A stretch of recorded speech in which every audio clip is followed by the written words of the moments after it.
episode 16. Super excited with Giulio. Let me see if I can pronounce your last name. Lil Young Big. No. Gallarotti? Yeah, dude, I mean, the first name is the hard part usually for people. So you nailed it. Yeah. You even went above and beyond. I have Chris to help me out with that one. But Chris Giulio Gallarotti. Yeah. And Chris is our arbiter for today because he's the linkage who introduced us. But you are a full-time stand-up comedian, actor, podcast host, filmmaker, travel, like so cool. And that's like the point of the podcast is to talk about like creative professionals and just dive deep. Sweet. And I don't really know that life of, stand-up comedy and that. So maybe we can like dive into that. Sure. Dude, I mean, you just listed 90 things. No, it's true, but it's just, it's funny because like all those things don't like always intersect with each other. Cause then otherwise you become the like host, DJ, artist. Yeah. I don't want to like be that. I'm not like I know. that I didn't guy. mean to pigeonhole you. I didn't feel self-conscious about it. It just, I had that thought, which is funny, but stand-up is kind of like the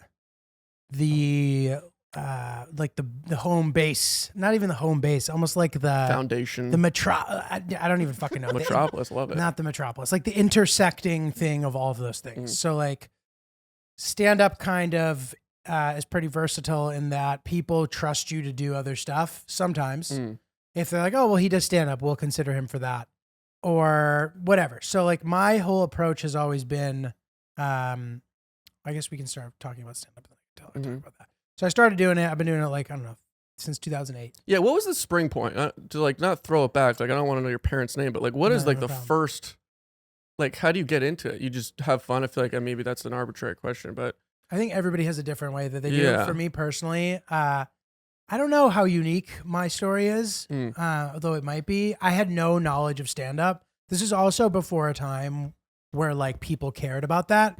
Like the ins and outs of stand-up wasn't a thing everybody knew about yet. Now everyone knows because like podcasting, it's like and monopolized. Totally. Yeah. Which is great. Yeah. I have no problem with, the commoditization of the comedy community. Like whatever. Fuck it. Like I'll tell you what I'm doing. Like I don't care. You know what I mean? It's not a secret. Yeah. So like before I had no idea. I had seen like Eddie Murphy Delirious. Like that's probably the only stand-up special I had seen. I was like, oh, that's fun and funny. Like I bet I could be funny. Like, in high school, I liked doing sort of performing type of shit when I could. Like if there was like a lip sync competition, I would always do it. Or like I was kind of like, I enjoyed hamming it up. Entertaining, perhaps. Sure. Is that a shallow word? No. I feel like that's like a low-key shallow word. Entertainer. Yeah. Devious entertainer. I feel like self-conscious about it now, but like at the time I didn't. So whatever. And then I went to college and I decided I wanted to try to make money and stuff. So I started figuring out what would be a job where I have to have sort of like the least amount of experience or whatever, and I could go and start making money immediately, right? So I started working at some sales job, and during that time, I sort of started to get curious about the idea of stand-up. I had been taking a lot of Adderall at the time as well, not like abusing it, but like rock and roll. It had become more of like a part of my routine, I think, and I had discovered it kind of at the end of college, helping me like kind of do better in school, whatever. Right. And I was sort of in the midst of sort of like a romantic Adderall day where like you think all your ideas are awesome and like oh, it's awesome. And I was like, I should do stand up, dude. And I signed up to do a show called a Bringer Show, which is like anybody, you could sign up for one today Bringer and do it. Open mic? No, same thing. It's different. So Bringer, an open mic, the audience is comprised of other comedians typically. Oh, I actually did not know that. Sometimes, really? Wow, I didn't sometimes know. It's not. If you're lucky enough to like be in a place where there isn't that much comedy, some regular people might come. Okay. Or if it's like there's something special about the open mic, people might come. But for the most part, if you're in a comedy city, open mic is filled with comedians. Well, then how do you like make fans on open mics if they're all other comedians? It's not about the fans. Okay. So it's like getting work and testing. Dude, it's like it's hard to even test. I didn't even realize that. That's crazy. Yeah. It's like training in this weird way. You Okay, sort of training. like you learn to sort of do stand up for people who aren't listening. And like you're kind of a lot of the time you're bombing until you start kind of to get like in with the click, and then you start making your comedy friends laugh. Circles, baby. And that's the most important part, right? Is meeting these people who in 5 years, if you guys all stick with it, now everybody's doing stuff. I see, right? And you know each other, Homies. the relationships are organic as opposed to like the speed networker comedy person. Totally. Or even the podcast loop of the big guys, you know, it's like, I feel like that's like super, you do it because everyone's big, but it's just like a commodity. It's just transactional. Right. And if they're all comedians, then they probably all know each other. Right. For sure. So whatever. So then, I did a bringer show, which is the difference in a bringer show is I and every other comic on the show bring paying guests with me. So I'll bring all my boys. I'll be like, dude, come to my show. Chris, come to my show. Let's go. And you guys all come and you pay, and then I do my show. And the whole audience is there because they're there to see somebody specific. So while it's real, it's not as real as a real show. The audience is manipulated a bit. Sure. They have lower, the median quality joke is much lower because everybody's new. So like you might do better on that show than you do on another show. Or they're only listening to their friend.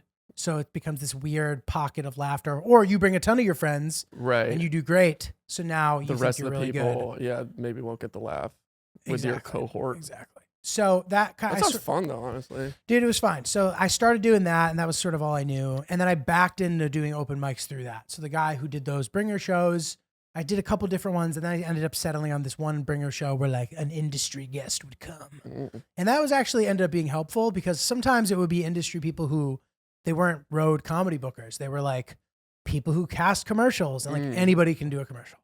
You don't need any skills. You don't need to know how to act. It helps to be able to like act semi-normal. Yeah. But if you can act semi-normal, and because sometimes it'll be like, all right, drink that water and act like it was delicious, and you just go, and that's it. And now you booked the job, and now now you get a bunch of money.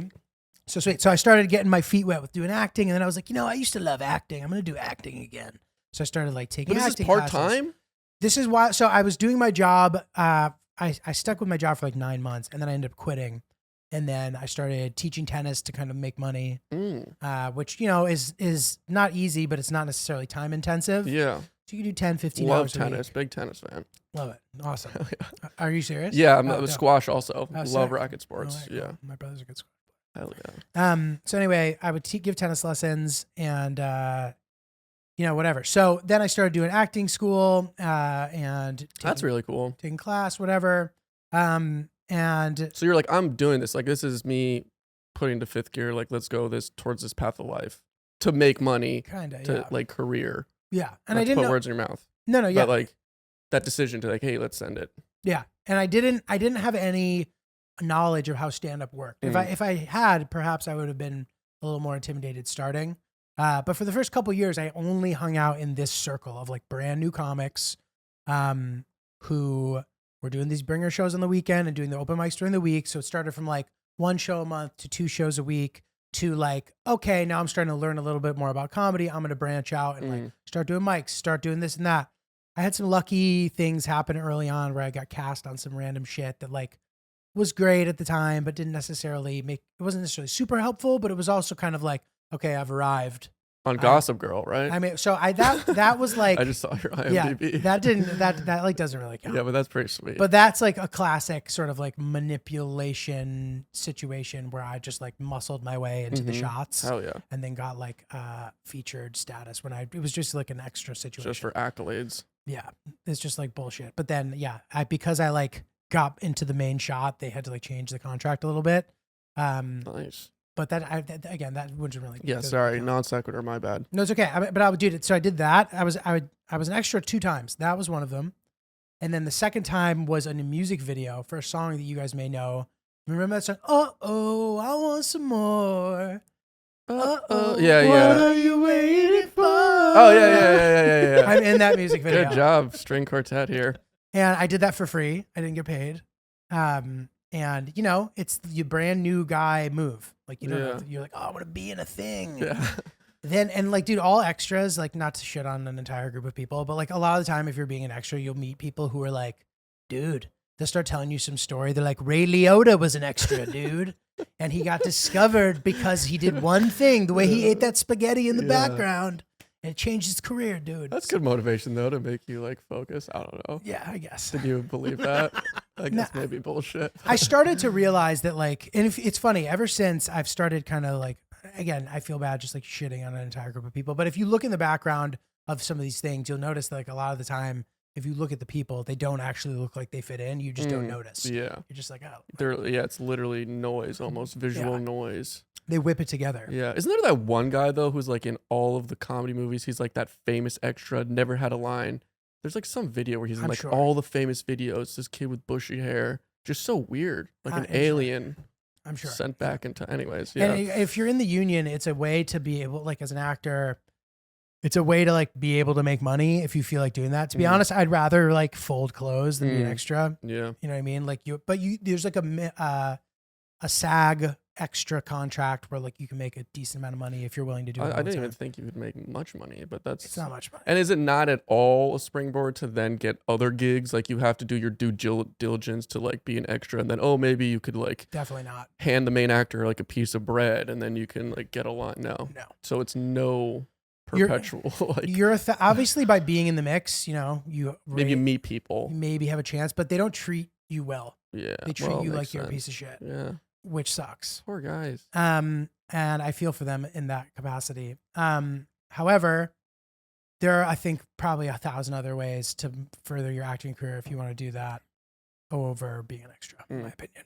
You learn very little. The one thing you do learn is how like a film set works. Yeah, right. The flow. Which I don't know how much, but you'll hear all those guys being like, "Oh, the grip." Yeah, I love that shit. Yeah. Yeah, they know everyone's role on set. They know all the rules about SAG. Like they really are well informed. Yeah. But yeah. Yeah, I feel like it would always I would do it not for money. I would do it for that experience. I mean, I guess people are trying to be actors and they're just trying to slave away. But yeah. Yeah, I'm very into the background of how things are made. Totally. Movies. Dude, 100%. And how else, you don't know what to do. Like okay, I want to be an actor. Now what? Yeah. Oh my God. What do you fucking do? That's you know what I mean? That's the heart. That's like, it's so nebulous to me. That's why I'm so interested. And again, going back to that thing of like stand-ups, it's like, that's like another thing you always, like you said in the beginning, stand-ups, this, whatever, the metropolis. Yeah. But then you have these like opportunities to do other things because you're capable. Like, is that how you said it? Like, sure. A lot of stand-ups act. Or because you want to. And also because like, if you try to fill your time. So this is what I was originally going to say. And it took me a long time to get here. When I started, I was like, okay, I'm going to like, and I've sort of like fine-tuned this over the years and I'm still fine-tuning it very much so. But it's like, okay, here are the different things you can do. So stand-up is a thing that I can do every day if I want. I can actively pursue this. I can go do open mics if I need to. I can go hang around comedy. And the way that works sort of evolves over time, but you can still spend a lot of time doing it, writing, whatever, right? So there's that. Then there's like the things that you don't have control over, which is like getting cast and shit. So for a while, that's less important to me these days, to be honest, like acting and shit. But at the time, a while ago, it was more important to me. So it's like, okay, I'm going to audition. I'm going to do this, and hopefully I'll get some of that. Right. And then I'll make some money occasionally, and then that'll be nice. And then the third thing is like creating your own shit. Yes. Because even though that can be lower likelihood and a time suck, and you'll spend your own money and nothing will happen, maybe something will happen, and you at least get to work on something that you like. Pure fulfillment. Yes. And joy. And if you're making money, if you're able to make money, to have enough time, make enough money in as little amount of time to be able to dump money and time into that can all sort of add up to a nice thing. Totally. Or even break even on like a super epic project. Like that's like the dream. That's like just a good life. Totally. Not to sound dramatic. Totally. Like a broken record. I want to go back to that because I know you did awesome things. Like Rwanda also, you just got back from Iraq. Yes. So we'll get into that. But can we talk about the acting one more thing? Yeah. Did you have like an agent? Yes. Like you have to. You can't be in. Yeah. And how does that happen? So you sign up, they see you. Like that's another nebulous gray area thing I don't get. Totally. Catch-22. Everybody wants one. How do you get one? So in LA, there's more of a community. So like people move to LA, and some actors over the years in varying degrees of success have sort of been like, you need to be in LA to pursue that hustle. Right. Which might be true, but it might not be, but it might be. The fact that I do stand up is helpful because, for example, if you get with some agency and they're like, oh, you act too, they can get you auditions here. And sometimes New York actors will like prosper there. They'll be like, oh, he's from New York, like for whatever reason, whether or not that's valid. But being in LA, you can sort of meet all the different people in the industry. So like people love kind of like networking and stuff because it's really like you said, it's sort of like abstract. It's like, how do I make progress doing this? Or meet as many people as possible. So you might be able to kind of get around that if you know the producer of something or you're friends with the friend who knows the friend, or, you know, that's important there for acting. Here, it's a little harder. And to be honest, like in some of these like acting intensives and like the acting community can get a little sad, especially for people who don't do theater. Because it's like there's a good theater community and those actors are all really, really good. But the people who like, it's a tough gig for somebody who decided as an adult they want to be an actor here. Yeah, it does sound sad. I mean, it's hard. It sounds more saturated in LA, but you're right. Like I feel like the theater program here is like legit as fuck, and they're like heavy hitters big time. that are trying to be actors.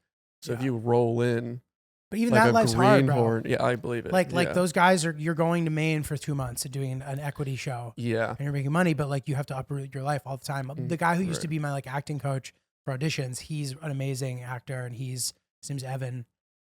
He is constantly leaving town, coming back, and he loves it. You know, he's a great actor, but it's like it must be rough. So the agent thing, like, you could be like, if I was talking to a child and was like, they want to be an actor, I was like, you should start now, and you should go to like some high school that does that, right? Because that's how you do it. Okay, that makes sense. You go to one of these badass high schools. LaGuardia. Sure, LaGuardia, any of those kind of schools. It's the only one I know, so I had to say it. No, it's true, but so many of these big actors, they like started there, and that just really helps you expedite the process of like, you'll get an agent from that. You'll get like that shit like can really help you. Yeah. Besides that, it's like I don't know, like a lottery. How else do you? Yeah. You know what I mean? Nepotism. If you're just moving to LA, I'm the hot kid from my high school, I'm going to move to LA and try to be an actor. I don't know how that guy ends up getting an agent. Seriously, man. You sign up for like a cool acting school, you sign up for a cool acting class. That stuff can kind of help you. You meet other people. Sometimes they'll bring in agents and stuff, although I don't know how effective that ends up being. Yeah. So I don't really know, dude. Like those are some possibilities for stand up. Again, it's like, oh, he's a stand up. That's like a thing that makes people interested. Totally. I understand that a little bit more. But it's kind of just like being around, putting in the time, and those opportunities sort of organically will happen, I think. Yeah, that's so interesting. It makes sense how maybe like 30, 40 years ago, you know, they say like, oh, Bruce Willis was an extra, and now he's like, you know, the big movie star, and that luck maybe just happens. But it feels like that doesn't happen anymore, you know? Like, I can't imagine how. Everything's so saturated. But I think that story's bullshit, dude. I think it's sure like he was an extra, but being the extra didn't lead to him becoming Bruce Willis. Right. He may have been an extra one time and then eventually become Bruce Willis. They just say it on the talk shows, like, yeah, I was eating shit, doing Shakespeare for 10 weeks out of the time in Maine, and then I got big, you know. Right. And also, they make those stories sound much shittier than they are. Yeah, for sure. In a way that's like really offensive. I was living in my car. And it's realistically like their lease just wasn't starting till the following week. You know what I mean? I was living in my car story. Yeah, right. It's like pretty sus. I was doing coke in Miami. Times were rough. That's interesting. Yeah, it's just a world that I really am into. I'm into, like, I'm a movie nerd and production, so I love like how movies are made. But then the actor ecosphere is just so like no one knows. Yeah. But it's interesting that you're in it. But let's talk about back to the comedy. And then what I think is impressive is not just being a stand-up and being funny or pursuing that career, but like monopolizing yourself. I was just talking to Chris about this, and making money through just your personality. Yeah. And being funny. And so like that, in my opinion, or from the outside, 30,000 feet, similar to kind of what I do, you have to sort of diversify. You have to do the acting, little commercials. You have to do stand-up, open mics. But now you also have the podcast for 2 years. Yeah. You know, and you do that, which is also a moneymaker. And then not to just talk about business strictly, but that diversification of this, you know, world that is comedy. Yeah. And it's funny. The podcast is a thing that's sort of, it's like what I needed, but didn't know how to like start it myself. I had convinced myself that like I could only do like crazy things that no one else was doing. Oh, really? Sort of. It'd be like Fringer and like, I'm gonna do my own thing. Like I did a podcast as a character that was like kind of funny, but also made no sense. Like this character wouldn't have been like what this was the character? Lil Young Big. Oh, he was on a podcast. He had a podcast. Really? Oh shit! It's called "What's Good with You," and that's amazing. That sounds exhausting though. It just like didn't do that well, and it shouldn't have done well. But it had funny moments. But but it's like, why not just do the podcast as yourself? So I was spending a lot of time doing this Lil Young Big character. I would ultimately say it was a success, while it never really gained the momentum that I maybe would have liked it to. There were like some W's in there. You know what I mean? Some well-produced music videos. Yeah. Like, I was like, shite. Yeah. Like, you know, it's a fully passable content. Like the songs are studio quality, like radio quality. The videos are professional. And I think it's just like you literally leaning into that character is a success. Like, yeah, you became a new person. I agree. I don't know. I just, again, not to put words in your mouth, but totally, like the transformation. It was satisfying. There were satisfying elements of it. Like we did some like live events where the line of kind of reality and this satire were sort of grayed out, and I had friends come randomly who like didn't even recognize me. That's crazy. Which was crazy. Yeah, that was probably his crowning achievement moment. But it was like a video installation at this art show. That was like a Bang & Olufsen thing. My friend was running it. Wow. I had made this thing called The Visual Art Project, and it was like a visual album of Lil Young Big. And I was like, I want to do an immersive video that's sort of not an active watch. Like and you kind of can like live in it. And these people were coming like holding their chin, like being all like, huh, type to it. You know what I mean? Damn, Lil Big's got the vision. To this like silly, ridiculous thing. Yeah, but it's all under the umbrella of satire. It's all fake. Yeah. But it was like a legit sort of whatever you're trying to recreate visual. Right. Well, just like make these things that make people think that this person is real. Yeah. Even though he's not. And before the sort of like Lil Xan era, like this is like face tatted white rapper pills. You know, this was like sort of the beginning of that. And the character is actually originally based off of one of my ex-girlfriend's brothers, who was a rapper who like was very shitty, like just like not that cool to me. He was very hot and cold with me, like, and arbitrarily. Wow. It was just like not. It was just whack. I was like, dude, what the fuck's your problem? So it like pissed me off, and I was like, kind of like, oh, you think you're a good rapper? I'll make a fake fucking rapper. It's even so better than funny. you are. I know. So that's good experience in the world, though. Inspiring. Yeah, whatever. It was fun. So I spent a lot of time and money doing Lil Young Big for a while, and it was great and whatever. But then eventually I was like, this is an era of sort of like people wanting a sneak peek into everything that is you. Like you're a stand-up comedian. Like, how can you do things that will help your cause of being a stand-up comedian on the road? Because if Lil Young Big blows up, Lil Young Big is now on the road. And that might be fun. Yeah. But like, is it? I don't know. And it's not Julio. It's not Julio. And that's fine. It is, but it's not. It's not. Yeah. It's like a different thing. Yeah. So like, do I want to start doing these like, and I've just seen other people who've done character stuff, and I just don't know how strong of a case you can make for doing character stuff and trying to like make a career out of it. It just seems like a shittier hustle than just like being yourself and doing all the things that come along with that. Especially in that time, like you touched on it briefly, like I don't know when you started Oops, but like the blow up of podcasts, I think was parallel to like the blow up of like vlogging, Chris. Like we were talking about how people literally just want real shit. You know, they don't want anything else anymore, some sprinkled crazy production. They just want like a fucking window in someone's face and just to follow random ass real people. Yeah. And I feel like podcasting is just another medium of that. People just ranting. Yes. You and Francis literally just talking as homies. Talking shit. Dude, and I 100% agree. So that I think you said it better than I was trying to say that and was unable to. I like can't talk today for some reason. No, but you touched on it, inspired me. It was a layup. Love it. So yeah, it's like, why would I do this fake person when I can just do me and then like think about all the things that I can do based on that? And the podcast wasn't even my idea. It was Francis's idea, but it's like, I have this podcast where I can now be myself, which will make people like me, hopefully. And because of that, they will then buy tickets to my stand-up show. 100%. And because of that, I can do this sort of like, it's not, I wouldn't really call it vlogging, but it's sort of like docu-style vlogging, right? Yeah. So I can do that. So all this stuff is nice. This is a nice ecosystem of things that can kind of build off each other rather than like, yo, it's good, y'all, it's Lil Young Big, man. Y'all already know, man. Like, that's great, but like, that's limited in my opinion, you know? In your pocket, you know, not the center stage. 100%. And what killed Lil Young Big for me, first of all, I got to be honest, like, creating creative mediums that like show people that you're good at rapping, I feel like that just starts to get weird once you hit a certain age. Like that might not be true at all. Yeah. This is for me personally. I started to feel like it was like a little cringe. Like, especially the last 2 or 3 songs I made, I was like, dude, why are you trying so hard to like be good at rapping? Like, the whole point of this character is that it's like ridiculous. Like, you're not Travis Scott, dude. Stop trying to make like cool songs. Yeah. So I started to like feel self-conscious about that. Then wow, that's meta. I know. Then I made a 360 video, like a VR Oculus Lil Young Big music video. And it was such a time suck. And it got like 300 views. And I was like, dude, fuck this. The ROI wasn't there. It was just, it was not. Yeah. Speaking of meta, this is actually funny. One of my ex-girlfriends used to think Lil Young Big was hot.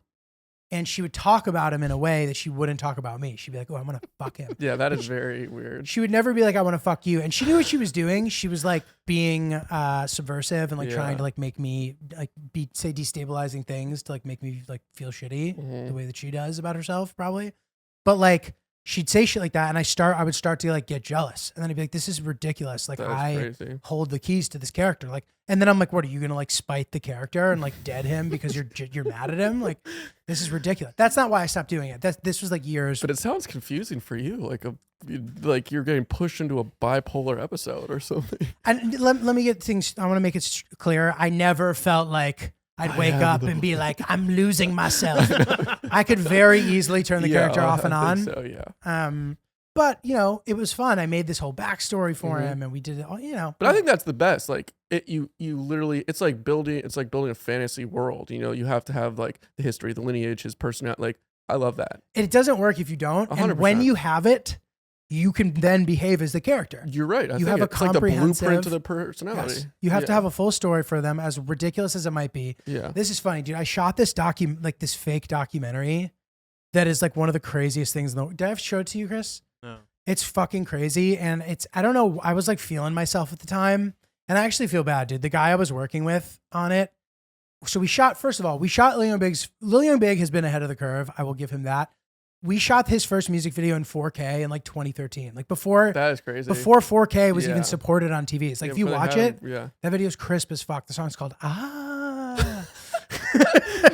You future-proofed the music video. But dude, that's so fucking funny. It was ridiculous. So we were in LA, we shot that, and He's then I a was fucking genius, bro. Bro. Lil Young B. So I wanted to shoot this documentary, and like my friend who was doing it with me, he was like trying to network and meet people, and he's now like a very successful camera operator. And I started to get pissed off that he like wasn't prioritizing Lil Young Big, and I was like, dude, the true opportunity's right in front of your face, and you're not even. And like how wrong I was about that. Like I feel bad about it to this day. I'm like, dude, you were doing the right thing. But anyway, I made this crazy. You got to advocate for yourself, man. You have to. You have to. You need a little bit. I need maybe more of that in my life anyway. So it's fine.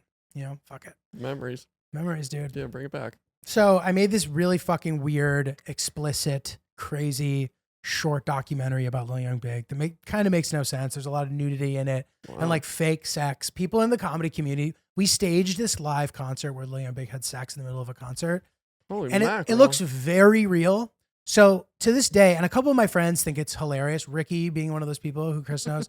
Ricky has for years was just showing people like that I was having sex on stage when it's not real. I gotta see this now. I'll show it to you later. I'll show it to you later. No, it's really? There's like a Vimeo link. I forget exactly. Oh, wow. It's never really seen the light of day and may never. There's a lot of nudity, a lot of weird shit that it just whatever. Very interesting. And I sent it to like an MTV person being like, look, isn't this fun? It's like faux reality, which I stand by, but she like got mad at me and like never talked to me again. Wow. Like the reality, she was like, if you're going to send me porn, you need to like send me a disclaimer before. Damn. And I was like, but it's fake, but it's real. But that's the. Yeah. And then I was like, oh God. It's MTV 2014. And by the way, MTV was hot shit at the time. Yeah, I remember. Especially for comedians. Like there was a lot of talking head shit. But I sort of didn't realize that this crazy work that I was doing in no way was helping me get on Guy Code. You know what I mean? Unless Lil Young Big gets cast on. Was that your agenda? You wanted something to prosper from it. I don't know what my agenda was. My agenda was to just do shit long enough to have an agenda. It seems like a raw, like,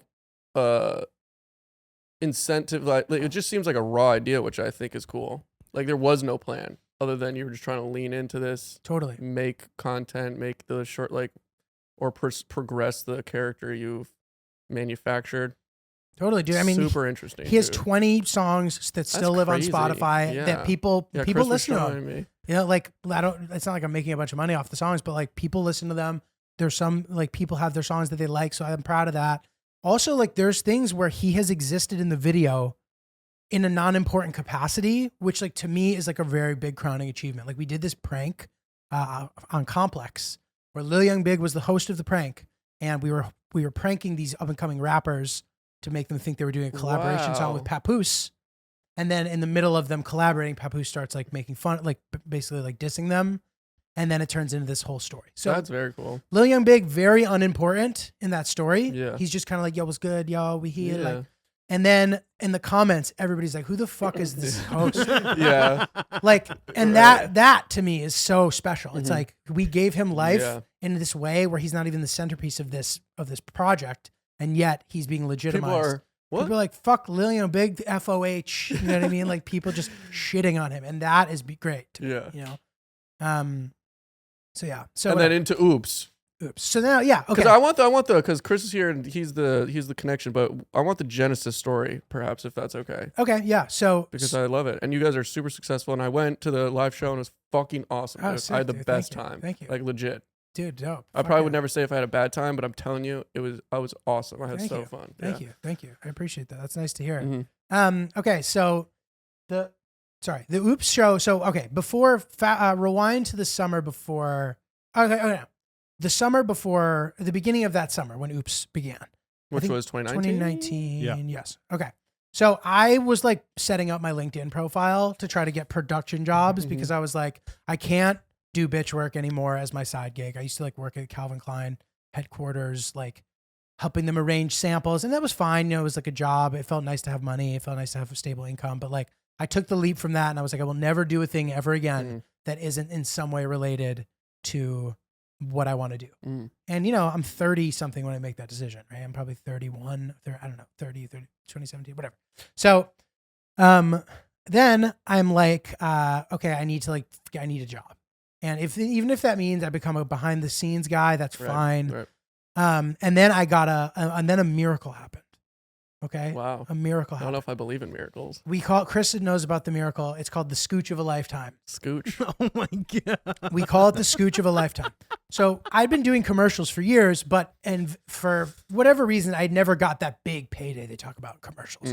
I had this huge Sony campaign where I was like the main guy. I had this animated commercial made around me. I had billboards all over the city. Amazing, but it was non-union. So I made like $17,000 in 2.5 years, which I thought, whoa, that's so much money. Sounds like a lot. But if that was union, or if that's it was like Subway. real money. Holy shit. If that's a union job, that's real money. So what's the union mean?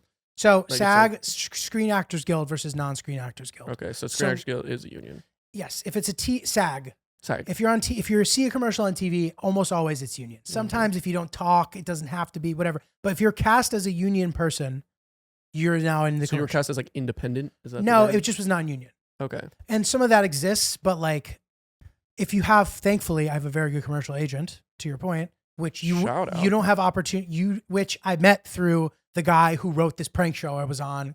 Classic random example. Hey, do you guys want a commercial agent? Yeah. Sure, whatever. So you need an agent for those kind of those kind of things. I didn't mean to interrupt. Yeah. No, it's okay. I just need that definition. So for years, I'm auditioning for, say 100 commercials a year between voiceover and on camera and like booking stuff sometimes, but then things had been going wrong. I booked this commercial and it was international. And the director was the guy who directed Place Beyond the Pines. Wow. And what's that guy's name? Derek? I don't know, but I know that. Whatever. He's a huge director. Like, not huge enough for us to know his name. It was taking place in like 7 different cities. And I was the main guy. And to give you an example, right? This should be money, right? So to give you an example, San France. Yeah. Yes. There you go. So I do the first audition. The second audition is just with him. I didn't know who the fuck he was. I probably would have been nervous if I had, but I couldn't put a face to the name. And he just asked me a little bit about myself. I told him, got the job. Wow. Probably me saying, oh, I'm a comedian. Oh, I did. Like, he's like, oh, that's interesting. This guy's the guy. Yeah. So we did this shot. We shot it in Prague. Hell yeah. They created rain from fire trucks. That's crazy for commercial. Yeah. And it was this ad where like, I'm about to go on a jog. So I'm getting ready for the jog. And he kept doing, like, we do a take, and then he would do some, like, director thing on me. He'd be like, I want you to just go for it as big. I want you to fail on this one. I want you to fail so hard that then the next, like, and I'm like, okay. And the whole time I felt like I didn't. Awesome. I felt like I never really I felt like I never really nailed it. And I don't know if that's true or not. That may be in my head. Yeah, well, I it's feel like your perspective. Totally. Yeah. And I would tell any actor, check that out the door. But I left that feeling like, I don't know if I nailed that. I don't know if I gave him what he wanted. Maybe he was being hard on me. I don't know. But what ended up happening, I ended up getting cut out of the commercial. which happens a lot in commercials, especially big tech commercials, because they spend a shit ton of money. And they shot my scene, my quote hero scene, in every city that they shot it in. That's so Berlin, crazy, Tokyo, London, wherever else. Not to mention, this commercial is also considered the worst that's ever been made. Really? But what a crazy like logistics, and then you just get cut out. So, but at the time, I'm like, was it me? Was it them? I don't know. But I got cut out. So when you get cut out, you don't make money. Even though this project is one of those projects that pays you twice as much as you're supposed to make. So for traveling, you get paid every mile you travel. So it ends up still being a big payday, but it wasn't, I didn't know how much it could have been. I still didn't know. Then I got a BMW commercial. They just threw the commercial out.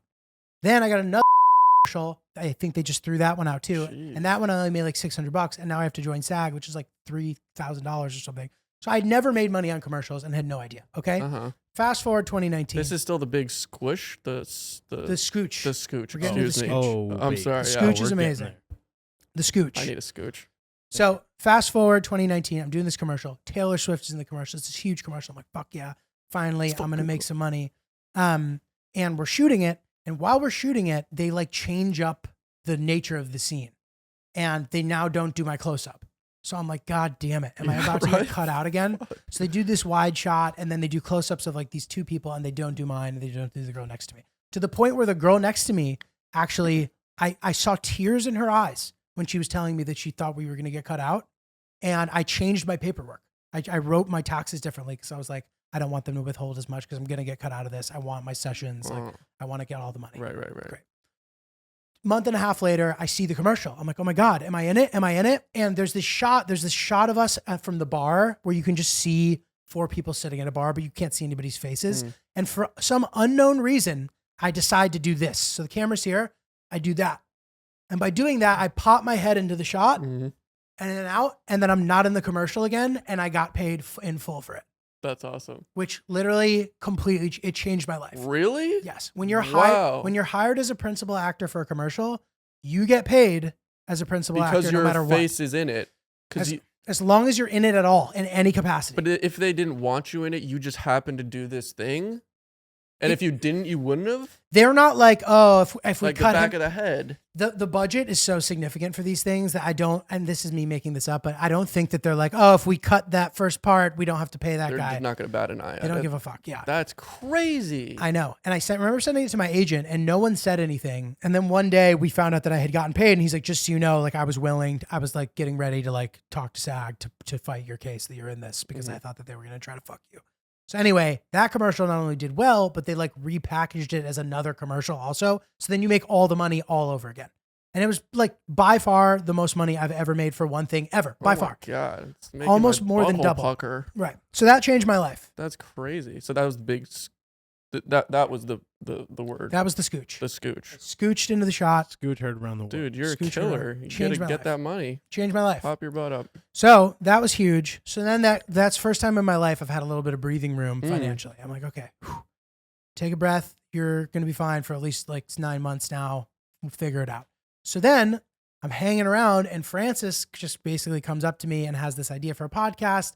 He didn't ask me to do it, but we had been bumping into each other a lot. We had just met a few weeks before that. Okay, so not like longtime friends. No. Proceeding. No. Comedy acquaintances, and I had just met him probably a month and a half before we started doing the podcast. Wow, that's interesting. Bumped into each other a bunch of times. He sort of, based on a few factors that maybe aren't that important, but like, you know, he just thought we were had things in common that most comics maybe do not. And he was like, why don't we give it a shot? Can I tell you some of them that I think? Sure. Well-spoken. Thank you. Mellow. Okay, thank you. And like weirdly like quaint and I don't know what I love vocab words. I wish I could put like these scenarios that are like serendipitous and idiosyncratic and thesaurus. But those are my reasons. Thank you. Would you disagree or agree? I think it sounds fair to me. I think you guys are like the most well-spoken like comedian podcast I've heard. Thank you. If that's a compliment or no, not. I appreciate it. We've sort of found our way into almost going out of our way to try to be like PG-13 almost. Like we're not at all. Like I swear, I say the F word. I say fuck all Yeah, that's another thing also. You're not super explicit. But we're not like talking about like, we don't like lean into like gross shit or like vulgar shit, which I think it sets us apart in a lot of ways. I think so too. I think a lot of people lean on that for their like viewership. For sure. So that's nice and whatever. So here's this thing. And at the time, goes into our NFT conversation. Oh yeah.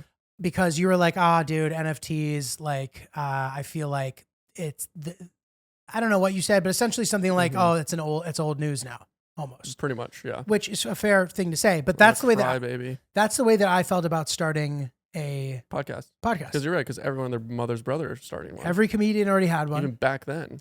Girls Gotta Eat was already huge. Guys We Fucked was already huge. Rogan was already huge. Marin had gone from being the hugest to kind of like not being as big as Rogan, but still being huge. Yeah. Like the podcast game had so many ebbs and flows already that I was like, I'm just going to start a podcast. To me, that wasn't like an extreme enough thing to stand out. I completely understand that. Where maybe that's just me not giving myself enough credit. Maybe all I needed to do was just go be myself.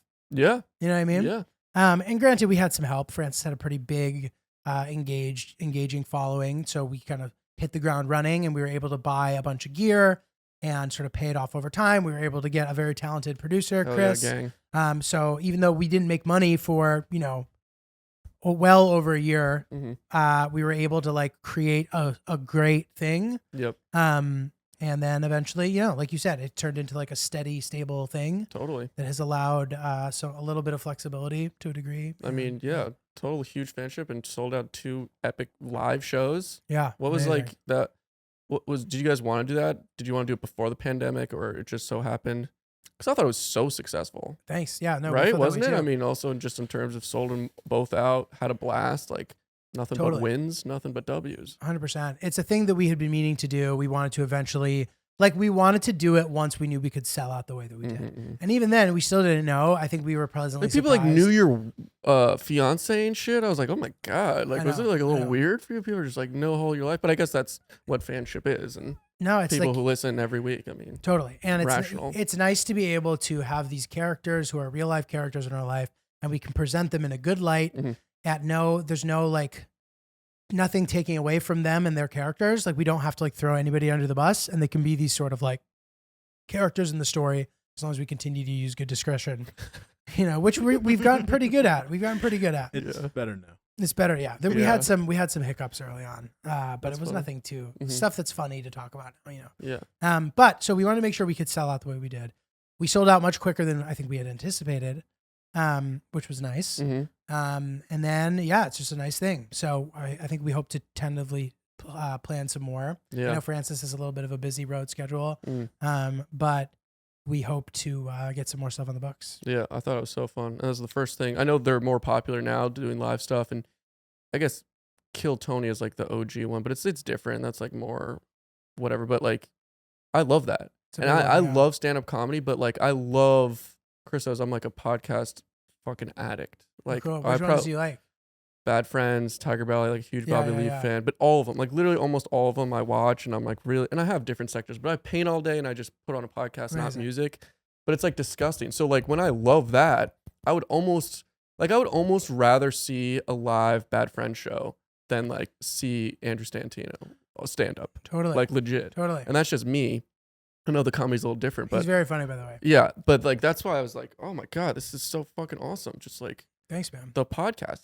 I think that it's hard for us to like wrap our heads around what you just said because we're so used to being comedians and like performing for groups of, for me at least. Yeah, maybe he would almost be offensive to Andrew. He'd be like, "What the fuck?" Like, I mean, you dude, know, but I don't think so. Yeah, but you know what I mean. Yeah, but like wrapping our heads around the idea that you don't like, I did stand up for over a decade before anybody knew who the fuck I was, and I'm used to going on stage and having to win these people over. So I have to be funny right away. I have to keep being funny, or else they will stop listening. Yeah. So here I am in this new environment where I don't have to be funny every second necessarily. And I start sort of instinctively sweating at when it gets too silent for too long. And I remember even in the live show, the first one, I remember feeling like every 3 or 4 minutes, we were 3 or 4 minutes away from like completely losing the crowd. Really? When that was wrong. Totally wrong. So for the second one, I made sure that we had like a tighter sort of run of show, even though you might not have been able to notice there was a run of show from the audience. I feel like no one would ever. That's only something you or Francis would ever. 100%. Maybe Chris. because he knows your guys' flow. But like, yeah, it's a good exercise. You know what I mean? You want to over prepare rather than under prepare. Right. But yeah, the shows, like I walked off stage not being sure how it went. And then everybody at the hang afterward was like, oh, that was awesome. Yeah. And we're like, oh, thank you. Yeah. But then I was also kind of like, are they just saying that because they're having fun at the hang? Yeah. No, but like, I just, if you want to get more analytical of it, like the flow was perfect. You had the questions that involved the audience. And I was only at the first one. And then you had your fiance up. So it was just like bing, bing. There wasn't much downtime. There was funny little side conversations. Like it was just like so easy and consumable and fucking just funny. So I thought it was just great. Totally, man. And it's such a nice way to have this like micro following almost, where like the people who listen to you really fuck with you. We interact with a lot of people. People DM me. I'm responding to most of them. Even with the Oops account, we're very engaging with people. And, you know, part of me is like, is that bad? Like, are people going to be like, oh, we don't actually want to talk to them? Like, we think we want to talk to them, but then once we talk to them, we won't be as excited about them. But I don't think it works that way. We're like not big enough for it to be like that. Yeah, but it's also just a balance. I mean, you can't respond to everyone. But I think that's like the dream. I mean, you talk about so many people, and that's like the common theme in just social media or like being an influencer. It's like being super trendy and getting millions of views up and down, but no one knows like your last name, or having a small but insanely core following who's like got your fucking back, ride or die. Yeah. And like, you would probably want the latter. Absolutely. I would also. Absolutely. And that's what I'm trying to cultivate. Like I try to respond to every DM, but because dude, then you have those day one people. So then when you get to day two, the day two people miss the IPO. You know what I mean? 100%. So they're not, you're not going to be as accessible to them. So I think people like that. And like, dude, Dane Cook like sort of famously invented that. I think like with his MySpace shit, like people would come to his show at Caroline's. And I remember talking to like the booker of Caroline's about this. He's like, dude, when Dane Cook's fans would like have a complaint, he would directly contact us on their behalf. Wow. And like handle their shit for them. He was very hands-on with his people. Even when he was doing, and you know, Caroline's holds 300-400 people. He was like very, very hands-on like that, which is interesting. And to your point, makes me feel like the latter is valuable. And I really sincerely like the people who listen to our podcast. I like talking to them. I love when they show me stuff, when they like go on their honeymoon and they send me a picture of their fucking fish they caught. Like, I love that. Like, dude, fuck yeah, that's sick. Man, so it's cool. What are some future plans? I mean, just keep doing what you've been doing. You guys said something like you didn't miss an episode for 2 years. That's fucking crazy. We've never missed one. Yeah, that's insane. And we do 2 a week. Yeah, that's insane. I know, it is pretty crazy. But like any plans, I don't know if there are. I just thought I'd ask that before we maybe move on. Like with the pod? Yeah, I don't know, just like goals or like interesting things, or I don't know, just open-ended question. Maybe I think nothing. to keep growing our kind of listenership, we have like a very strong core. And we're trying to like in the process of figuring out like what steps we need to take to kind of go to the next level. Chris is very involved in this process as well. The master. Yep. The master. So we're kind of like trying out a couple different things. We are trying to make it more profitable.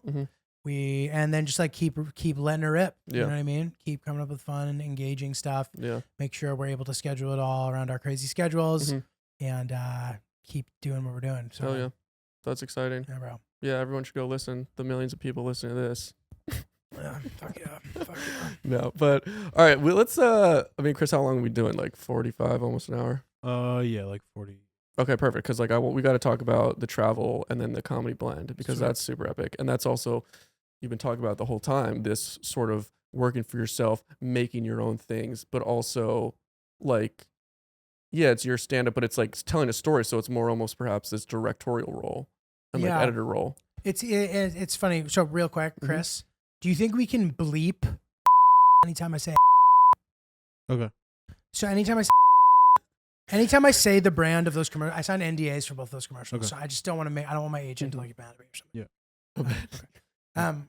Okay. So I love how you just know this works. I love like it. Some normal person would text me like, oh, 2 hours later. Yeah, like or like 10 minutes before the podcast comes out. Hey, can you fix this whole thing? No, but you can literally leave it and let me bleep. No. Oh, okay. No, don't let me bleep. You bleep over me saying it. Okay. You don't have to cut it. Okay. Sorry. What was I just saying? Let's talk about Rwanda. Travel. Okay. Because that's awesome. Thanks. First American to ever do stand up in Rwanda. Yeah, which is sort of like almost like when somebody's like, I'm the first guy to juggle 600 Kiwis. It's like not, it doesn't require any merit necessarily besides the willingness to give it a try, you know? Yeah. But I won't like fully poo poo it. It was definitely cool. I think it's cool as fuck because Thanks. it's like the world's been around for a while. Stand-up's been, it's a cool thing. It's a taggy line. But let me ask you this to interrupt you. Please. Did you, because I just watched it actually before you came, cool. and you got this opportunity, you hit up the Facebook group to go to Rwanda to do stand-up. From that point or before that point, were you like, wow, I can make this cool mini documentary about it? Or was that after like, oh, this is a cool opportunity, that could be a cool idea? Good question. So I talked to them, right? That was probably 2 months before I went. Mm-hmm. Not that long before. Yeah. No. And as I was talking to them back and forth, I started to realize, oh, this could be like a cool angle, like a familiarity angle where it's like, I didn't anticipate this. And I sort of feel like I know shit about like other places because I am interested in that. I bet that other people will be even more interested than me to see how familiar this whole thing's going to be. Like Rwanda, like no one talks about Rwanda, like since all the bad stuff. So that is when I was like, I maybe should try to do this. So like literally do like 10 days before I like hit up my 2 boys. The one guy still travels with me on all this stuff, the camera guy. Yeah. The other guy, I just like kind of can't afford to bring him. And I'm not sure if he would want to or not anyway, but regardless, I was like, would you guys want to come? I'll like pay for everything. And then like, you help me make it. Is that good enough? No, it's not. It's like, I'll do everything. Well, at the time I thought maybe they would help me edit, or one of them at least. And then it kind of became clear that maybe that would just be all me. So, but I was that's like, awesome though. Come, help. This could be really sick. We'll have a great time in Rwanda. We did it. Great. How long were you there? Probably 10 days, 7 days, That's 7 nights. pretty significant. Yeah, long enough to like shoot some stuff. And there was a lot of, it was a big learning process. Sure.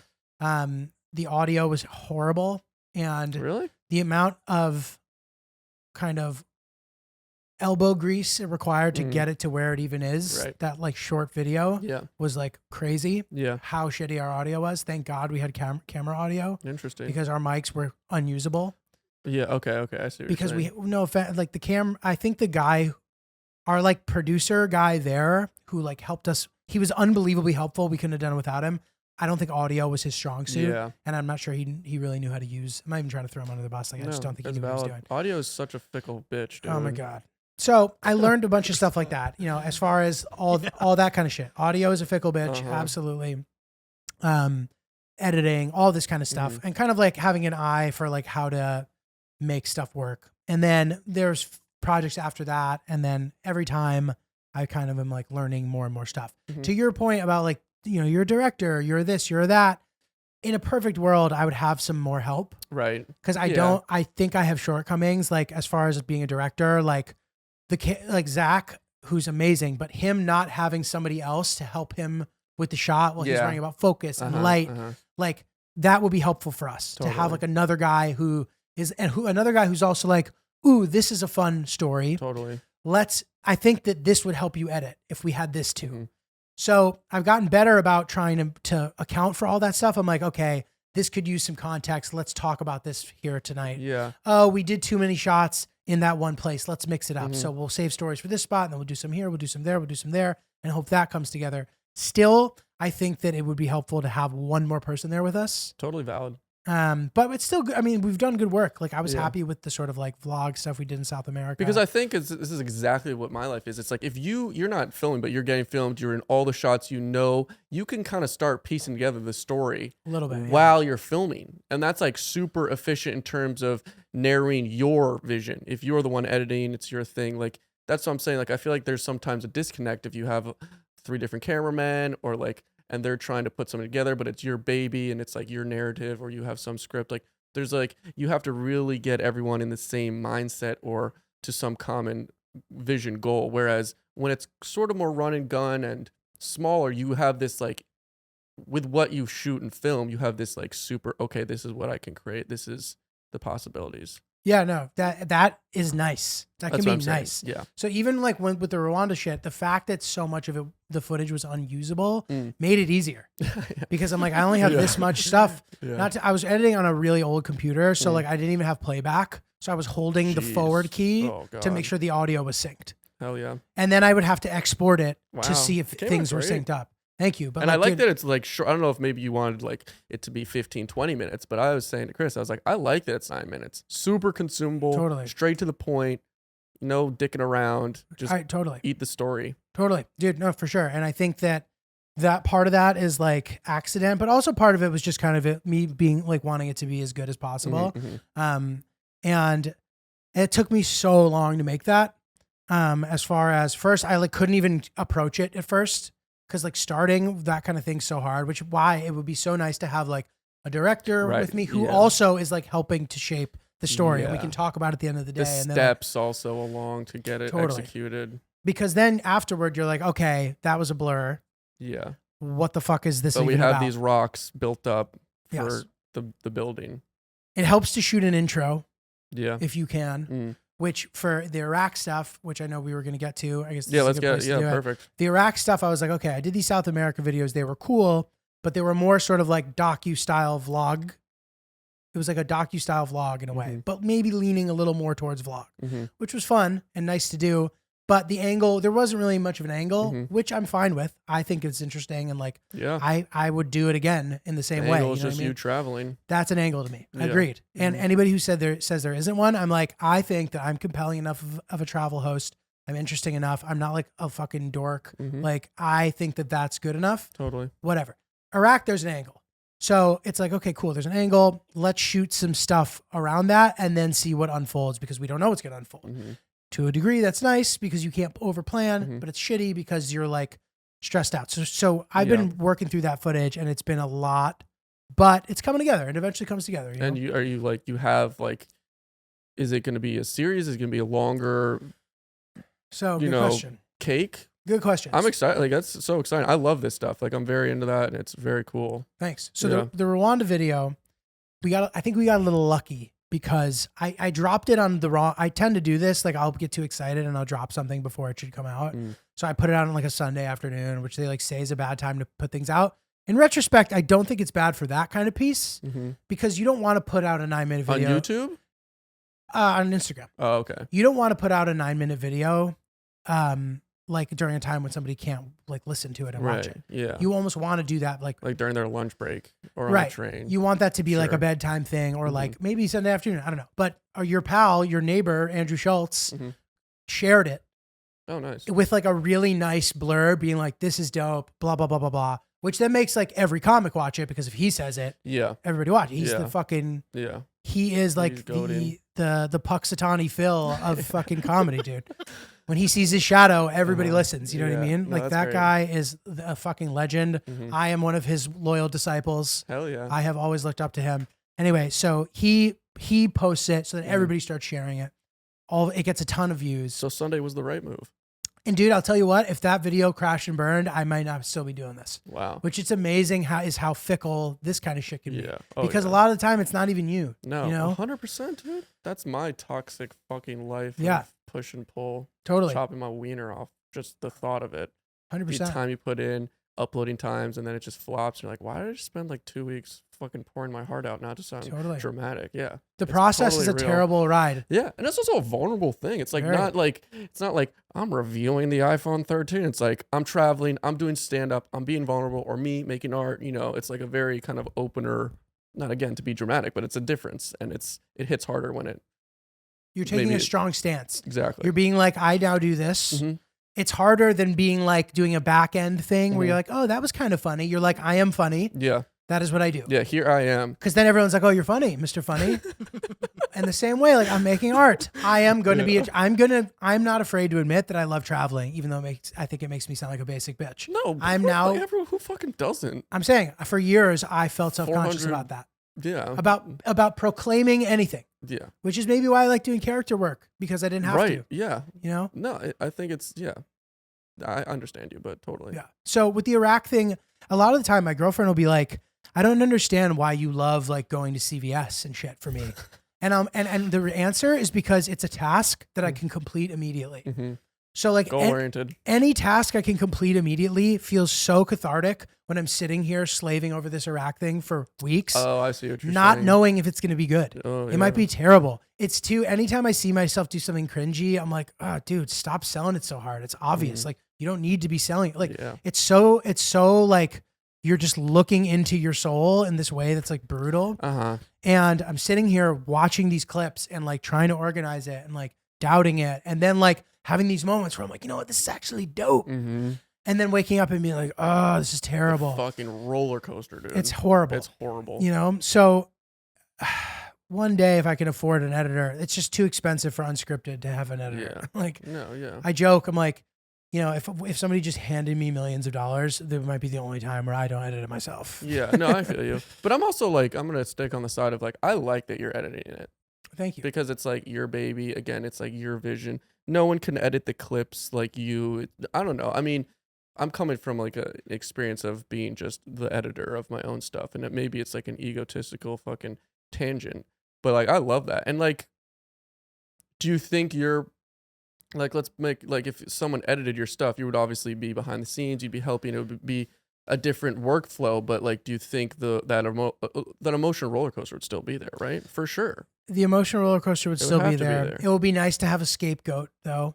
Okay, but that's a wrong impulse. Yeah. That's wrong. Right. And to be honest, it ends up being a lot of work anyway, and it becomes this shit that you don't want it to be, where like your editor slaves over it and you realize you didn't give him clear enough path. Exactly. That's and where you I'm just wasted thinking. his time. That's where I'm thinking they could get sticky and like would sound shitty.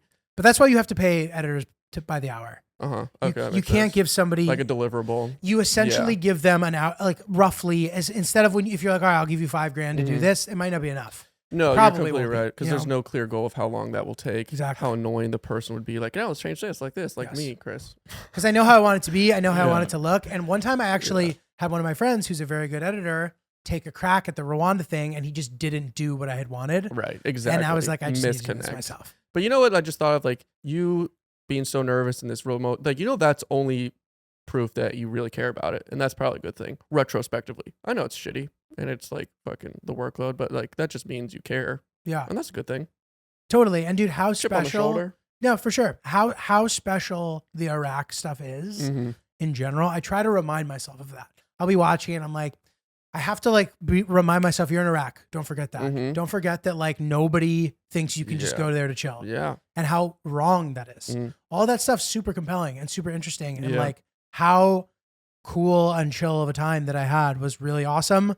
Like sometimes you get frustrated that you like didn't get that shot, or of course, or you the nuance, nitty gritty. You spent too much time doing something that you're not really gonna end up using, or like trying to use every single shot. Like, you know, there's all those things that you're struggling with. Like you're the only person who would ever know that. Totally, you have to overcome all that. And I bet once it's finished, complete, export, upload, you'll forget about those little experience of like I should have this. You know, It's like. Yeah. To answer your question that you asked a half an hour ago, let's go. I think that the home run format, in my opinion. Yeah, I am interested in the format. I have no idea yet still, because I think it's going to be longer than it will actually end up being. However, I think that the home run format is to do like the intro piece as a teaser. Nice. When I drop the entire thing on YouTube. I like that. Driving traffic to the YouTube. My YouTube channel is garbage. So it's not about the YouTube. It's about that is the best way to watch that. 100%. I want someone to sit on their couch and watch this. And it's easy enough to click a link on Instagram to go to see it on the bigger, thing. Totally. I completely agree. It should live on YouTube. You can watch it on your phone, but I want to force you to go watch it on YouTube instead of watching it on Instagram. And then I think I'm going to make, over time, clips to go on Instagram to then drive those people who haven't seen it yet to go to the YouTube. Yeah, I think that's a great call. That's my idea. And the intro would be like a synopsis trailer almost. Yeah, the intro is pretty comprehensive, and like I can even tell you what it is. It's me. It's a close up of me being like, people tell me places are too dangerous to visit. Essentially, every time I go to one of these places, it ends up being not dangerous at all. So I've decided to test my theory, zoom out, and there's I'm standing next to an "I love Baghdad" sign. Wow. And I'm like, in Iraq. That's great. And then it's kind of like blah, blah, blah, blah, blah, Iraq, whatever. And then there's just kind of like a montage with some VO. I would like to try to steer away from VO in general, but like I think that impulse is incorrect. I think it can be important to drive things. Yeah, because sometimes B-roll is a little too boring. It's a little too boring. I find that all the time. Unfortunately. I learned that late also, but yeah, voiceover, just fill a little tidbit here of your opinion, or I completely agree. Totally. And it'll be sort of like, you think Iraq is like this. You are wrong. Here's why. But also, there's all this dope shit in Iraq you didn't even know about. Check this out. It's also like super relaxing, whatever. And then that's sort of what that will be. And that's like the overarching thesis. That is the overarching People think thesis. that Iraq is something that it's not. Let me show you that what it's not, Yes. or what the different opinion is. And I think that the intro montage, Chris has seen sort of like a rough cut of it. I'm adding more to that. I'm sort of like making it a little more top heavy with the sort of like mundane, look how normal this place looks stuff. And that's enough to sort of like fully summarize and I think make somebody want to watch it. Yeah. I mean, it sounds captivating. Yeah, I think it'll be cool. And then I need to figure out sort of how to drive the story along. I think it'll be a thing where it's like, here's a theme.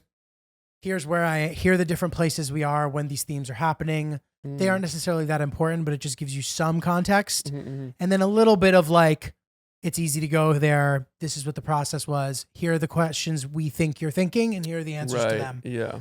And it'll be that. So, we'll see how long it ends up being. We've gotten our audio stuff much more in control. So there's way more footage, which is good and bad. Yeah. So most of it's pretty usable. Right. That's awesome. Yeah, man. So that's so exciting. we'll see. Yeah. Can you imagine like a motion picture, like a huge film, how much they actually cut out, how much they film, and how much they cut out? I know. I mean, you were talking about your commercials. This is another tangent, but I bet it's just unfathomable. Like the edit, and to edit a full fucking movie. Dude, I bet you, like to be who honest, are those people? at least in the movie, you have like a shot list. Yeah, no, for sure. And there's a storyline, a script. It's easy to edit that. 100, but just still, yeah, no, I You get what have you're saying. 75 takes. Yeah, which this must is make you you're wanna literally kill making a yourself. puzzle. You're making a And puzzle. then solving it. Yes. My favorite fucking way to explain things. Which really is hard, but yeah, at some point you just have to let go of certain things. And honestly, that takes time too. So like even when it's done, I think in a perfect scenario, you give yourself a month to like mull it over. Totally. Because otherwise Beta you just have test it. no perspective. I do that all the time. Even for art, it's got to step away. Whether it's a day, a week, you always will see it differently. You can find out the flow different. I'm a complete fan of that. Yeah. And I advocate it all the time. I can't even do beta. Like I really? can't even. You can't show anyone I you're a can't little handle wiener? feedback, or Yeah. it makes me not want to show anybody ever Wow. again. So like I can show my girlfriend. Well, yeah, or like the homies, Chris. I can show Chris, but and even like I have to show people in a way where I'm like, this is what I want to hear about. I don't want don't your tell overall me. thoughts. Yeah. I want to hear just this. I And feel you, dude. and it's maybe that's a bad quality. No, but it's true because it's also But it's for like this it's not. I don't think. you can't share your super dense vision with someone else. So if they have a critique, they're missing something that they don't understand that's Yes. impossible to understand Correct. from your perspective. Correct. You know, like a general critique is possible, but I know what you mean. It's just non-communicative in that sense. 100%. And then it will make you probably just go crazy and think too much. Yep. Yeah. And then you end up like cutting things that you shouldn't have cut. And at the end of the day with this stuff, it's like some people will think certain things, other people will think other things. You can't win everybody over. But a good book for this, in my opinion, to anybody who wants a yeah. creative process book, the Stephen King's book on writing talks about the creative process a lot. And he had a similar thing, which made me feel much better. He would only show his stuff to his wife. Wow. And he would also say, he's like, you need one person who you like feel comfortable taking like brutal, honest feedback from. Yeah. And that's his thing. There's a bunch of other interesting stuff about that. Like That's cool. he will only write in front of a blank wall with no natural light because it's like too Whoa. distracting to have a view. Jeez. Like all this shit. That's crazy. And People are crazy. It's a really good read.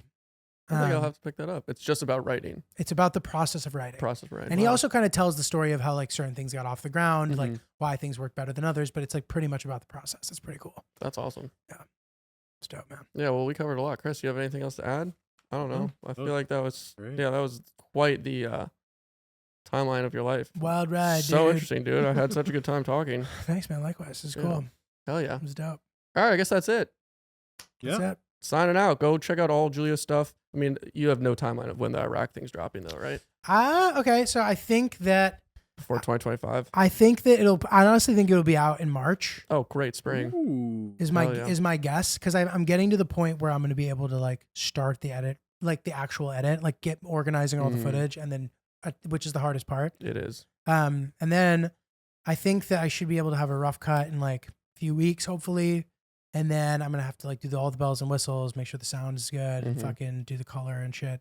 Love it. It's music to my ears. Yeah. As much as it is like a torture session, but Yeah, it I love sucks. that But shit. Chris and I. once we're at that point, it'll be fine, because then I'll just be like, I'll be watching it 100 times a day, Oh being my so psyched. God, yeah. And by the time it comes out, I'll never want to watch it again. That's another thing before we end. Like, it's so crazy. I mean, Chris, we talk about this like little Instagram reels. Like, you watch it thousands of times that like you can't see it the same as a new person. It's impossible to have that fresh view. Even if you don't watch it for like a year, see again, you're like, oh my God, this is all the stuff it's so interesting. Like you will never, like even at my paintings, I've said this before, like I'm not looking at the same painting because I remember doing it, figuring it out, painting it, all the blah, blah, blah. You know, the baby's eyes. Yeah. You know, it's like you can't ever experience that. So it's just a weird thing. Dude, with Lil Young Big, it would be the same thing. Like, and I didn't know how to answer this at the time, but like if someone were to be like, what's your favorite song of these? Say I put out like 7 new tracks or something. I'd literally have to be like, ask me in a year. Wow. Yeah. Ask me in a year. Valid. And I'll know which ones are the best. Right now, I don't know. Yeah. You know, it's crazy. I'm sure with you, like your art, it might, like maybe you can relate to that. Yeah. I have like things that like are meaningful points in my life or when I challenge myself, but like the visual image just becomes like just another, you know, cog in the wheel. It's weird like that. I don't know, but it's also fun to look at stuff in different ways. Not to make this carry on. No, but like, for example, like, okay, this is cool. Like what things like aged well and what, so for, just to make it about Lil Young Big, it's like, where are like the bars the hardest in this and why? Like I thought that was hard, but those lyrics suck. Like they seem good, but they're not. Like they're too easy. You're not saying anything good. There's nothing catchy. Like what song is, like, I don't know. Like what, like it's a fun game. Yeah, totally. And you can only maybe get that perception after a lot of time goes by. To do analytics. Yeah, you can't just, like, if you just finished the album, you couldn't say, okay, this slaps hard. It's only like, molding it over and juicing on it for a while. Dude, totally. Like when you love a video game, you're like, okay, you start creating your own game within the game. Yeah. You've beaten it so many times. You're like, okay, today I'm going to like only hijack taxis and this is the Grand Theft Auto and drive them to the top of that mountain. And then, this is why I love that game. You create your own shit. It's happening to me right now with Zelda Breath of the Wild. Oh, really? And also, I do it with my passport. I'll open my passport and be like, okay, in 2016, how many times was I in Europe? Wow. And like, it's just, I don't know, whatever. So dope. Awesome. One thing I just remembered that, Sam, I think you'll think is cool is that in the same way that you do, Giulio keeps everything. Giulio has everything saved. Nice. So that's I know good. You both. Yeah. I'm a hoarder. But only of digital hoarding. Oh, really? Yeah, I don't like things. I just like things that are on my phone. Okay, well, great. Well, that's like a thing. It's a digital thing. Yeah. I'm like a real thing, dude. Like a real hoarder almost. Oh, shit. Like, but this looks tidy in here. But I'm just like, I'm obsessed with like archival. And it's like, I really think it's a point from like being like obsessed with myself. Not that I am, but that idea that like I'm the artist. I'm my own biggest fan, which has that ego narrative. But it's like everything I've ever drawn, every reference piece, like I keep it fucking all. Because I love it, because it's my history. You need and that. No one cares, but I care. That's what I'm that. saying. Like, I'm my own biggest fan. I don't give a shit what other people think. Like, I want to be able to look back at my sketchbooks from 2012. I mean, that's an obvious thing to keep, but even throwing things out is crazy. How consistently are you able to maintain that? Like, I'm my biggest fan. It's been the lowest it's probably ever been because I'm doing new stuff now. But I'm saying, like what percentage of the time? Because for me, I might believe that, and then the next day, nothing will have changed. No, and totally, I no longer but I believe think that's valid. And it's like, it's like a manic high sometimes. And it's usually if I think about a project for a while, and I'm doing like the least amount of projects I ever have. And so when I start them now, I'm really excited because like, yes, I can get back to that flow and something I'm really amped about and just execute some process that I know and love. But within that, it's the same roller coaster. But it really is this manic, like godly, like I like literally for almost every project, I'm like, I'll probably think that I'm the best artist that ever lived. Like, this is literally going to change the fucking world. Dude, you know? How good is that feeling? I mean, it's you're God. You're like Super Mario fucking star. Yeah. And then you come back the next day and you're like, what was I thinking? Like, I'm a fit. Like, I will never live up to what I thought I was. And it's like a Molly dopamine dump and then up and down. It's crazy. Yeah. That's like microdosing feels that way to me. But like, except I don't have the come down, which is the beauty of the microdosing. I just think I'm awesome the whole time. And then it wears off and I'm like, all right, I'm normal now. Yeah, I'm back. But dude, like, I know that we ended the episode. No, we're 20 fine. minutes ago. No, we're good. But there's two moments, again, talking about Lil Young Big that happened to me. And again, and now it's like, I feel fine with this now still, but like the best verse Lil Young Big has ever written, in my opinion, is in the song called "If You Want It, You Can Get It, Boy." Ooh. Yeah, that's one I know. You know that song? Okay. Boy. Yeah. You get it, boy. So there's a verse in that I think is really hard. Like I think it's like a unique rhyming scheme. The lyrics are substantive. I don't know if I'm saying that right. Substantial. Substantial. Yeah, nice. They have substance. They have substance. there's like crossover of like things that I was not happy about at the time, maybe, or something that like also like resonate, that are good and like said in a really dope way. And I remember when I wrote the verse, I was like trying to figure out what to put in it. I was in Poland with my parents. Oh yeah. My dad was like working at some conference, man, as a professor. Some like boring, like, no, I mean, it's sort of interesting, but like conventionally speaking, boring politics, mundane, like political theory conference. But I tried to tag along to travel, whatever. So I wrote that. I was like, oh, this is fucking amazing. I remember how good that felt to write that. And then a hook for this song that's called Boy from the Wild. And I was trying to figure out what to put here and I just couldn't figure out. And then one day you're like in bed and then all of a sudden like the lightning bolt hits you. And I was like, oh, I have to make like, they call me the boy from the wild. And it was just so hard. I was like, this is hard as fuck. And I just woke up and I was like, fuck, I was going to the studio the next day. I was like, oh, dude, which is ridiculous. This is ridiculous that this is what I talk about this for, because I literally wrote off the entire Lil Young Big project for 40 minutes during this episode. And now I'm like, dude, the creative juices, bro. No, but it proves it. But like, are you saying that you still feel that way or you don't, or just in that moment you were like, remember lightning in the penis? No, the lightning in the penis still is important because, dude, it's like you have the lamp here. You rub the lamp, dude, and then the genie comes out. But then like 10 years later, it's like, did I make a good wish that time? Yeah. And sometimes you're like, okay, like I thought that this verse was so good. Like, dude, I wrote a song for like my ex-girlfriend. That's like the worst Lil Young Big You're song. romantic. It's the second worst Lil Young Big Is that song. how you get girls? You just Lil Young Big them? No, dude. I'm kidding. But you could, about your Lil Young ex. Big did get, Lil Young Big definitely like, there was some appeal Pulled. there. He pulled a bit for sure. Good for him. In a way that like was helpful to me. Shocking. It was a coalition. Lil Young Big and I. It was a Smashing gentleman's together. deal. But dude, I made a song about my ex-girlfriend that's like an acronym for her name, and it's just like a terrible fucking song and stupid.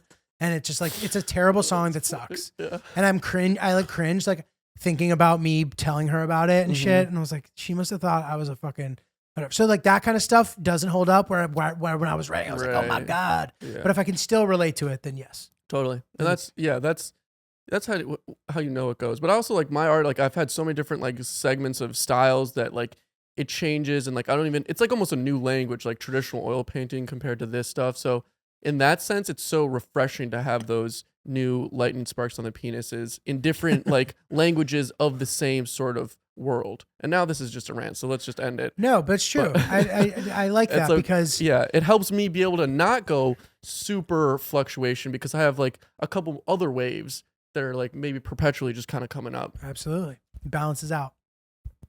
Hell yeah, man. There it is. Symphony. That's it. Yeah.